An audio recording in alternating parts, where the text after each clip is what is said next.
Let's talk about combat in EZD6. Now, I have opinions on how combat scenes should be run, but that's a discussion for another day. Today, I'd like to go over some of the basic rules, because I noticed that some people still have difficulties with them. The rules we're going to talk about today are from the Core Rulebook, so they apply to EZD6, the Four Horsemen, and Assignment Danger. Wasted World has some slight changes, but that's a bridge we'll bear when we get to it.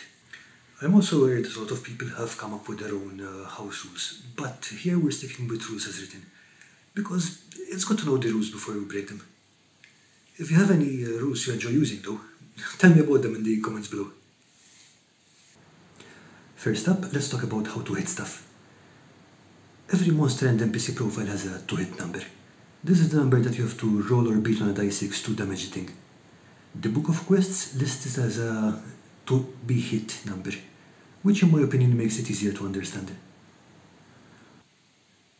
For example, Gorgors have a to-hit of 3, so you need to roll a 3 or better on a die to hit them and cause a strike of damage. Some creatures will have a lower number, making them easier to damage, and some will have a higher number, making them harder to damage. Your rebel browser will let you know what you need to roll.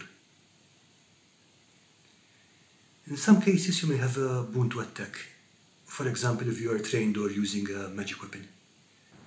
For example, if our warrior is attacking our Gorgor with a boon, they roll 2 dice. Even if both of them are higher than 3, this still only causes a single strike.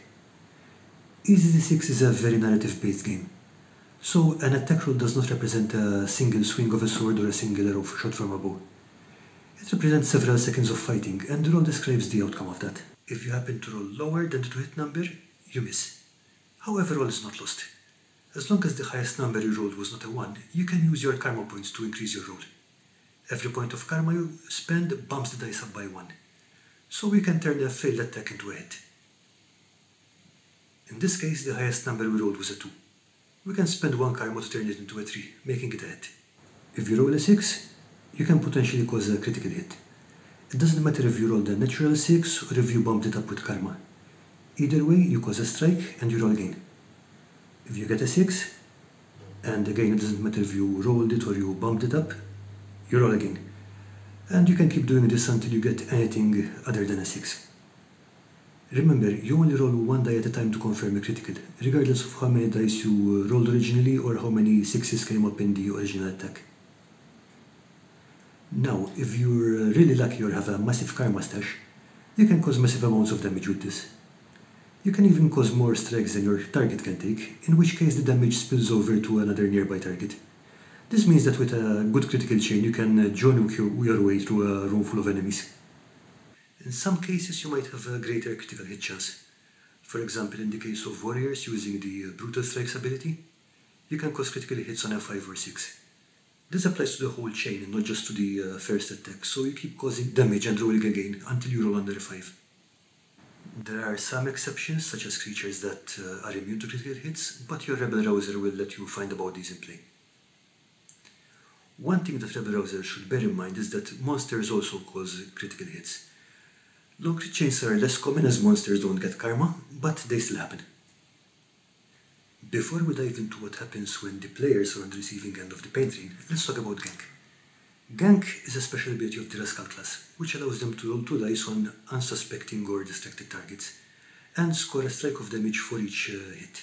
DM Scott later clarified that these are 2 separate attacks. That means that if you have extra dice to your attack, such as Boons or Boons from magic weapons, they apply to each die. If you have the fighter inclination and the magic weapon, you roll 2 sets of dice with 3 dice each. Now, this can be a bit messy to work out if you roll them all at the same time, so to preserve some semblance of order, it's usually easier to resolve the first one before rolling the second set. Or just use 2 different sets of dice, 2 different colored sets of dice. So far we've talked about players attacking monsters, but at some point the player characters are going to get attacked themselves. In most cases, monsters need a 3 or better to hit players. This is on page 4 of the Core Rulebook. In the case of halflings, if they are attacked by a monster that is larger than human, then they can only get hit on a 4 or better, because halflings are so very small. Other exceptions apply to specific monsters, such as insect swarms for example, who hit on a 2+, because they kind of get all over the place. It's kind of rare and it's up to the rebel rouser to keep track of it. Most players cannot use karma to affect this rule, because you can only use karma on your own rules, and this rule belongs to the monsters. However, skulls have the Strands of Fate ability that can use karma to reduce the rebel rouser's dice.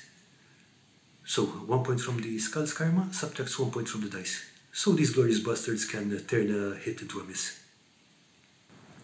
Now, unlike monsters, players who get hit have one last chance of avoiding a strike. Every hero pod has an armor save, which is listed on their page.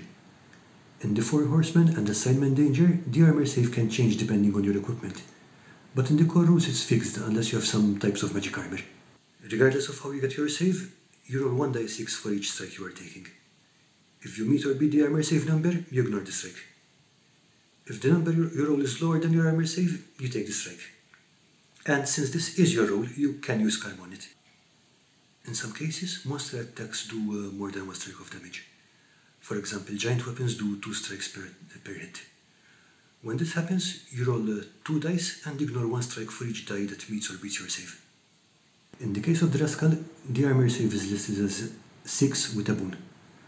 For each strike taken, you roll 2 dice, and if either comes up as a 6, you avoid the damage.